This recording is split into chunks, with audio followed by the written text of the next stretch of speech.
say a short statement and then we'll certainly take all questions.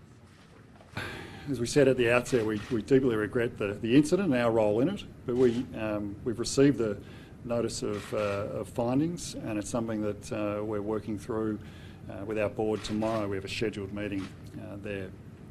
The FIBA findings through the notice of decision are quite comprehensive, and they address all of the matters that we set out in our submission.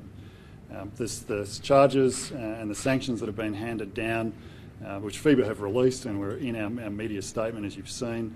You know, our three players, Daniel Kickett, Thon Maker and Chris Goulding, have all been found guilty and have received match suspensions.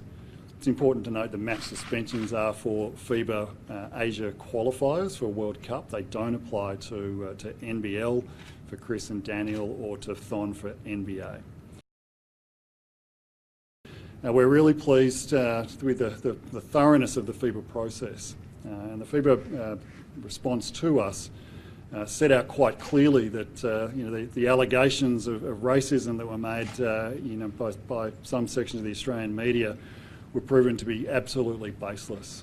They weren't a contributor to any of the incident that occurred, and they were found to be actually no substantive points in relation to racism. Look, it's unlikely that we will do that. It's something that will be a conversation with the Players Association and the players. Daniel Kickett's put out a statement through the Sydney Kings accepting his penalty. Thon Maker is in transit, so we're talking to his agents in the US, so that's one that we'll address in the coming 24 hours. And with the Players Association just following up with Chris. So it's unlikely from a Basketball Australia perspective that we'll appeal, but we do have a scheduled board meeting tomorrow, and that's something that we'll talk through.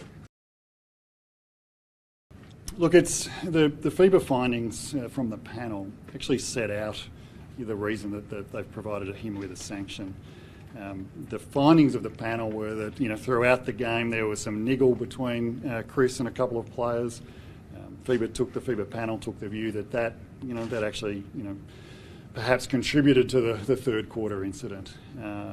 On balance, that's something that we'll talk about tomorrow as a board.